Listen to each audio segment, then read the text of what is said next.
Italy is a popular destination for tourists. There are quaint plazas, ancient olive groves, and, of course, the food. But a Hudson, Wisconsin resident wanted to venture off the tourist path her third time around in Italy, and she met some extraordinary kids. Joining us is Sue Shumaker, our Global Volunteer of the Month, to tell us about her teaching experience in Ostuni, Italy. Did I get it right? You did. Ostuni, Italy is in the heel of the boot, and it's a mainly agricultural region. There's also fishing as an industry. Up until now, that's been the main source of livelihood. Okay. Let's, if we can, show some of the pictures. There's a beautiful shot of Ostuni. I thought, it looked like Greece. It does. Ostuni, Italy, the present buildings are built on ancient foundations. The foundations date back to about 500 years before Christ.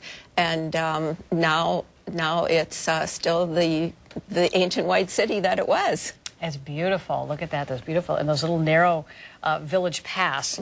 Now, you went with a group of about, what, a dozen other people on this trip? Yeah. There were about 17 of us, and we were the 110th team to visit Ostuni with Global Volunteers over a period of 10 years. And here you are. Here's work in the classroom. Yes. This is elementary students. I was working primarily with junior high school students, but many of the team members were working in the elementary schools, too. Okay. And so what you're doing is you're teaching conversational English, this group, to people, mostly students, in the community. And why is it important? Here you are with the beautiful backdrop of Ostuni.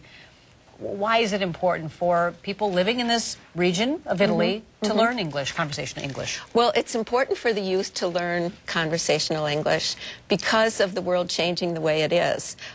Tourism is also on the rise in the Ostuni area, and the community recognizes that the youth need additional opportunities, and improving their language skills and communication with people with the rest of the world is going to make them more successful and also revitalize the economy. Absolutely. And you worked with, there was a couple of young girls, two sisters, I believe, that you worked friends. With. Yes, it's Mara and Alicia.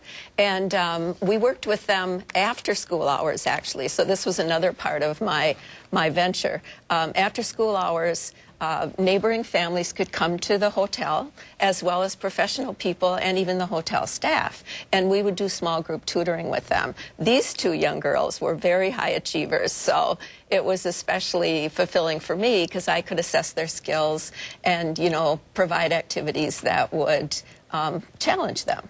You know what I think is wonderful is you said that people, the locals around there, just got to calling the group the Globals. The Globals, The Globals. And you're welcomed into that community because of the work that you're doing. We are. It's pretty heartwarming because everybody knows who we are. People have been coming there for 10 years from Global Volunteers, and so they're anxious to see us, and so everybody's grateful.